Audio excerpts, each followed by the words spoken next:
Welcome back to my channel study వల్ బనికిల్. Today మన topic ఏంటంటే ఇన్ఫ్రాస్ట్రక్చర్ యాజ్ ఎ సర్వీస్. ఇది చాలా మంది ఈ క్వశ్చన్ అనేది కామెంట్ సెక్షన్ అడిగారు. At the same time Telegram ఛానల్లో కూడా ఈ క్వశ్చన్ అయితే నన్ను అడిగారు ఈ గురించి చెప్పమని. ఇప్పుడైతే దీనికి సంబంధించిన టైం అయితే వచ్చింది, అందుకే ఈ వీడియో అయితే రికార్డ్ చేస్తున్నాను. Infrastructure as a service. ఇక్కడ ఏదైతే ఇంకా మనం ప్రీవియస్ గా చెప్పిన నోట్స్ అని మన టెలిగ్రామ్ ఛానల్ అయితే పోస్ట్ చేసాము, దాని లింక్ అనేది నేను డిస్క్రిప్షన్ లో ప్రొవైడ్ చేస్తాను. అక్కడి నుంచి అయితే మీరు మన టెలిగ్రామ్ ఛానల్ అయితే జాయిన్ అవ్వచ్చు. ఓకేనా? ఇంకేమాత్రం నేర్చుకోండి, వీడియో అయితే స్టార్ట్ చేసేద్దాం. Let's go to the video. దానికన్నా ముందు ఏంటంటే, నేను రీసెంట్గా అయితే ఒక అకాడమీ అయితే స్టార్ట్ చేయడం అయితే జరిగింది, విజన్ స్కిల్ అకాడమీ. ఇందులో కంప్లీట్గా 3 కోర్సెస్ని అయితే లాంచ్ చేసాము. ఫస్ట్ వన్ వచ్చేటప్పటికి Python full stock and AI tools. Second one MS office సంబంధించినవి ఏవైతే ఉన్నాయో, power point presentation, MS word and AI tools దీని గురించి. నెక్స్ట్ వచ్చేటప్పటికి way to placements and AI tools. ఈ మూడింటి మీద కోర్స్ అయితే స్టార్ట్ చేసాము. ఫస్ట్ కోర్స్ వచ్చేటప్పటికి పైథాన్ ఫుల్ స్టాక్ వచ్చేటప్పటికి 1500, రిమైనింగ్ 2 కోర్సులు వచ్చేటప్పటికి అయితే 300 రూపీస్ అనమాట. దీనికి సంబంధించిన మన క్లాసెస్ అనేవి ఈ మంత్ ఎండింగ్ స్టార్ట్ అవుతాయి. ఎవరికైనా ఇంట్రెస్ట్ ఉంటే మనకి ఆ వీడియో అయితే నేను డిస్క్రిప్షన్లో ప్రొవైడ్ చేస్తాను, పేమెంట్ లింక్ కూడా. అక్కడి నుంచి అయితే పేమెంట్ చేసి మీ స్క్రీన్ షాట్ని నాకు ఏదైతే అక్కడ పోస్టర్లో నా నంబర్ ఉంటుంది, ఆ నెంబర్కి అయితే వాట్సాప్ చేయండి. మీకు ఐడియా అయితే నేను ఇస్తాను, దాన్ని బట్టి మీరు అయితే జాయిన్ అవ్వచ్చు. ఓకే, ఇప్పుడు ప్రెసెంట్ అయితే ఈ వీడియోని అయితే స్టార్ట్ చేసేద్దాం. Let's go to the video. Infrastructure as a service. Cloud కంప్యూటింగ్లో మేజర్గా ఇంపార్టెంట్ టాపిక్ అంటే మనది క్లౌడ్ కంప్యూటింగ్లో ఈ క్లౌడ్ కంప్యూటింగ్లో ఇన్ఫ్రాస్ట్రక్చర్ యాజ్ ఎ సర్వీస్కి చాలా కీ రోల్ అయితే ఉంటుంది. ఎందుకంటే ఏవైతే రిసోర్సెస్ మనం యాక్సెస్ చేసుకోవాలనుకుంటున్నామో దానికి మెయిన్ వచ్చేటప్పటికి ఇదనమాట, ఇన్ఫ్రాస్ట్రక్చర్ యాజ్ సర్వీస్ అనేది కావాలి. ఓకేనా? ఇప్పుడు దీని గురించి అయితే చెప్తాను. ఇన్ఫ్రాస్ట్రక్చర్ యాజ్ ఎ సర్వీస్ని మన హార్డ్వేర్ యాజ్ ఎ సర్వీస్ అని కూడా అనొచ్చు. Hardware as a service, IAS అనేది అనొచ్చు. Infrastructure as service, hardware as a service. ఆడే ఎగ్జామ్లో ట్రిక్కీగా ఇవ్వాలని చెప్పి ఇలా కూడా ఇవ్వచ్చు, మనకేమీ తెలియదని వచ్చేయకూడదు. ఇలా ఇస్తే హార్డ్వేర్ యాజ్ ఏ సర్వీస్ అని కూడా మనం అనుకోవచ్చు. ఓకేనా? ఫస్ట్ ఈ సర్వీసెస్ని ఎలా తీసుకుంటాం దాని గురించి అనేది ఫస్ట్ డిస్కస్ చేద్దాం. ఓకేనా? ఇప్పుడు ప్రొవైడర్, నెక్స్ట్ వచ్చేసరికి కన్స్యూమర్. ఇప్పుడు మనకి ఇన్ఫ్రాస్ట్రక్చర్ యాజ్ సర్వీస్ అని ప్రొవైడర్ దగ్గర ఉంది. అసలు వీడి దగ్గర ఇన్ఫ్రాస్ట్రక్చర్ యాజ్ సర్వీస్కి ఏమేమి రిసోర్సెస్ ఉన్నాయి దాని గురించి చెప్తాను. ఓకేనా? Storage, servers, networking. ఓకేనా? స్టోరేజ్, సర్వర్స్, నెట్వర్కింగ్ మేజర్గా ఈ రిసోర్సెస్ అయితే చాలా మంది తీసుకుంటారు. ఓకేనా? ఇది ఎలా తీసుకుంటారు, దీని నెట్వర్క్ అనేది మేము ప్రీవియస్గా చెప్పేసాము. Public cloud, hybrid cloud, private cloud వాటి గురించి చెప్పేసాము. జస్ట్ ఇందులో రిసోర్సెస్ ఏమి ఇస్తారు వాటి గురించి మాత్రమే మేము డిస్కస్ చేస్తాం. దాని సెక్యూరిటీ లెవెల్స్ ఎలా ఉంటాయి ఏంటని పబ్లిక్ క్లౌడ్, హైబ్రిడ్ క్లౌడ్లో ఉంటాయి. అక్కడి నుంచి అయితే మీరు తెలుసుకోండి. ఓకేనా? ఇందులో ఈ ప్రొవైడర్ ప్రొవైడ్ చేసే రిసోర్సెస్ వచ్చేటప్పటికి ఇన్ఫ్రాస్ట్రక్చర్ యాజ్ సర్వీస్కి మేజర్వి స్టోరేజ్, సర్వర్స్, నెట్వర్కింగ్. ఇవి ఎక్కువగా ప్రొవైడ్ చేసేదన్నమాట. ఇవి ఎలా వస్తాయి కన్జ్యూమర్ దగ్గరికి అది ఇప్పుడు తెలుసుకుంటాం. ఓకేనా? మనకి మీడియేటర్గా ఇంటర్నెట్ అనేది ఉంటుంది. ఈ ఇంటర్నెట్ యూజ్ చేసుకుని ఈ ప్రొవైడర్ దగ్గరికి వెళ్ళి కన్జ్యూమర్ అనేవాడు ప్రొవైడర్ దగ్గరికి వెళ్ళి ఈ రిసోర్స్ని అయితే బై చేస్తాడు. ఓకేనా? ఇవి ఎలా తీసుకుంటారు మేజర్గా వచ్చేటప్పటికి, ఫర్ ఎగ్జాంపుల్ ఒక స్టోరేజ్ వచ్చేటప్పటికి 100 టెరాబైట్, ఒక సర్వర్స్కి వచ్చేటప్పటికి ఒక 4 అనుకుందాం. నెట్వర్కింగ్ వచ్చేటప్పటికి మనకి నెట్వర్కింగ్ టైప్స్ ఉన్నాయి, local area network, wide area network. దానికి తగ్గట్టుగా ఒక నెట్వర్క్ అనేది సెలెక్ట్ చేసుకుంటాం. వన్ నెట్వర్క్ మనకి ఏమేమి ఎంత కావాలి ఎలా కావాలి దానికి తగ్గట్టుగా మనం తీసుకుంటాం. దీనికి ఏంటంటే ఒక పేమెంట్ అనేది ఉంటుంది. ఆ పేమెంట్ బై చేసి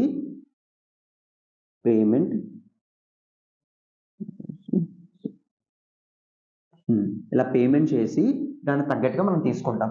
అది మనకి ఫర్ ఎగ్జాంపుల్ ఒక 1 మంత్కా 1 ఇయర్కా అది బేస్డ్ మన రిక్వైర్మెంట్ తగ్గట్టుగా మనం ఇదైతే తీసుకుంటాం. ఈ ఇన్ఫ్రాస్ట్రక్చర్ అనేది మేజర్గా ఇలా ఉంటుందన్నమాట. ఓకేనా? Servers, networking. ఓకేనా?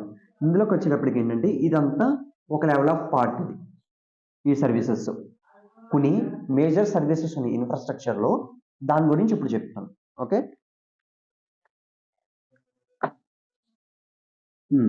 సేమ్ ఇందాక డయాగ్రామే కన్జ్యూమర్, ప్రొవైడర్. మేము ఏమేమి సర్వీసెస్ ప్రొవైడ్ చేస్తారని చెప్పాను మీకు ఇందాక.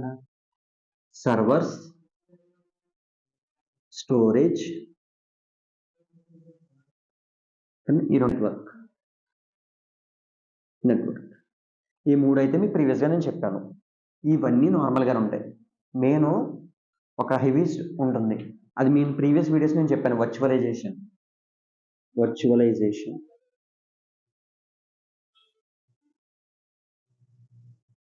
అండ్ ఇంకోటి data centre and virtualisation, server storage network. ఈ మూడు ఒక పార్ట్ అయితే ఈ రెండు ఒక పార్ట్లో ఉంటాయి. అన్ని ప్రొవైడ్ చేసే సర్వీసెస్. ఈ మూడు ఒక సింపుల్ ప్యాటర్న్ లో ఉంటే ఇది డిఫరెంట్గా ఉంటుంది, అందుకని వీటిని డిఫరెంట్గా రాశాను.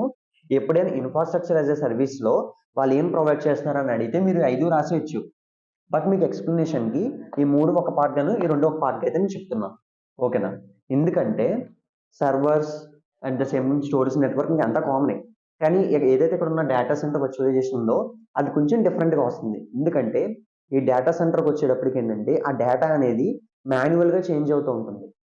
వర్చువలైజేషన్ అనేది ఫస్ట్ మనం తీసేసుకుంటాం, ఫర్ ఎగ్జాంపుల్ ఒక 6 డివైసెస్ అని. ఫర్ ఎగ్జాంపుల్ మనకి ఇంకా కావాలంటే ఆటోమేటిక్గా మాన్యువల్గా మనకి ఇంకా కావాల్సి వస్తుంది. అందుకే ఆ రెండింటిని సపరేట్గా రాయడం అయితే జరిగింది.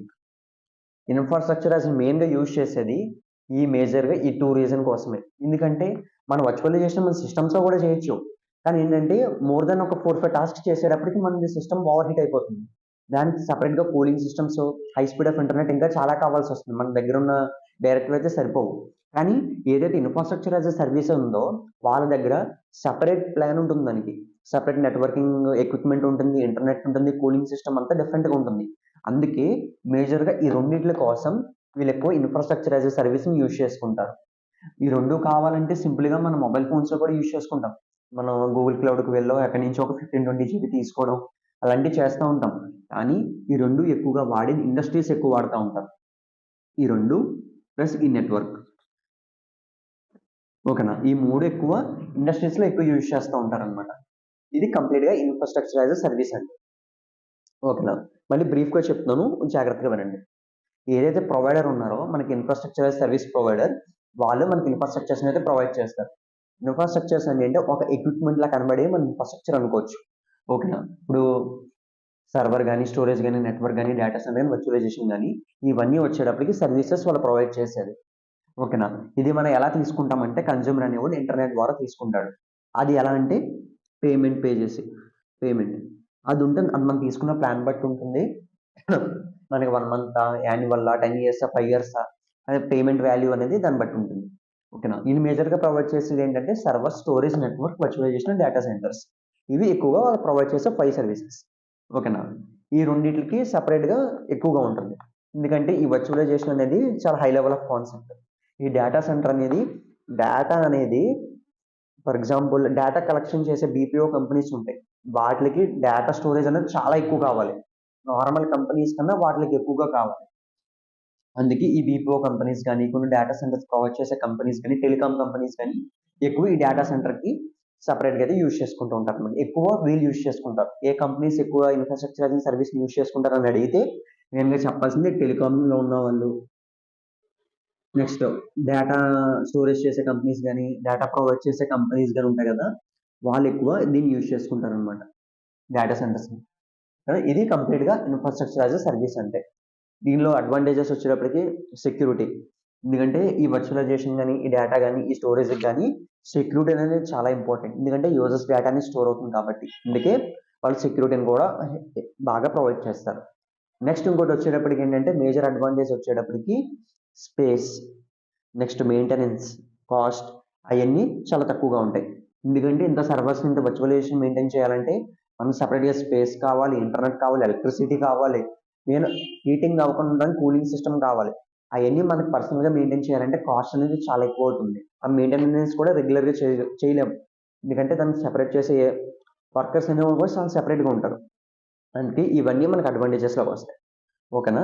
డిసడ్వాంటేజ్ వచ్చేటప్పటికి చాలా చిన్నది. ఎందుకంటే ఎప్పుడైనా ఫర్ ఎగ్జాంపుల్ కొన్ని ఇష్యూస్ వల్ల అక్కడ అయినా సెంటర్స్లో అయినా లాస్ అయితే అదే కొంచెం సర్వర్ క్రాష్ అవ్వడం అలాంటివి అయితే తప్ప మేజర్ పార్ట్ ఆఫ్ అంతా మనకి అడ్వాంటేజ్ అనేది ఎక్కువగా ఉంటుంది. ఓకేనా? ఇది కంప్లీట్గా ఇన్ఫ్రాస్ట్రక్చర్ యాజ్ ఎ సర్వీస్ అంటే. Next platform as a service, software as a service గురించి వీడియోస్ కూడా వస్తాయి విత్ ఇన్ 2 daysలో. ఫస్ట్ అయితే ఇన్ఫ్రాస్ట్రక్చర్ యాజ్ సర్వీస్ అంటే ఇది, ఓకేనా? మీకైనా ఒకసారి డౌట్ ఉంటే ఒకసారి రివైండ్ చేసి చూడండి, నేను బ్రీఫ్గా క్లియర్గా ఎక్స్ప్లెయిన్ చేశాను, మీ డౌట్స్ అనేది కూడా క్లియర్ అవుతాయి. Okay, that's all about this video. Bye friends. ఏదైతే నేను ప్రీవియస్గా చెప్పినట్టు లేటెస్ట్గా ఒక అకాడమీ అయితే స్టార్ట్ చేయడం అయితే జరిగింది, విజన్ స్కిల్ అకాడమీ. టోటల్గా అందులో 3 కోర్సెస్ని అయితే లాంచ్ చేశాను. Python full stock and way to placements and AI tools and power point presentation, MS word and AI tools. ఈ మూడింటి గురించి నేను ఫుల్ వీడియో అయితే చేశాను. దానికి సంబంధించిన టూ లింక్స్ అనేది కూడా నేను డిస్క్రిప్షన్లో ప్రొవైడ్ చేస్తాను. పేమెంట్ లింక్ కూడా నేను డిస్క్రిప్షన్లో ప్రొవైడ్ చేస్తాను. ఒకసారి ఆ వీడియోస్ చూసి మీకు తీసుకోవడం మంచి ఇంట్రెస్ట్ ఉంటే మీరు పేమెంట్ చేసి ఆ వీడియోస్ మీరు లైవ్ క్లాసెస్కి అయితే అటెండ్ అవ్వచ్చు. మీరు పేమెంట్ అయిన వితిన్ 1 or 2 అవర్స్లో మీకు ఒక ఐడి వస్తుంది. ఐడి ద్వారా మాత్రమే మీరు జాయిన్ అవ్వగలుగుతారు. ఓకేనా? ఇది కంప్లీట్గా నేను వే ఆఫ్ ఎక్స్ప్లెనేషన్ ఎలా ఉంటుంది ఈ వీడియో చూసి మీకు తెలుసుంటుంది. ఆర్ఎల్స్ మీకు ఇంకా తెలియాలంటే మన ప్లేలిస్ట్లోకి వెళ్ళి మన వీడియోస్ అయితే చూడండి, మీకు క్లారిటీ అనేది వస్తుంది నా వే ఆఫ్ టీచింగ్ ఎలా ఉంటుందో. Okay, that's all about this video. Bye friends.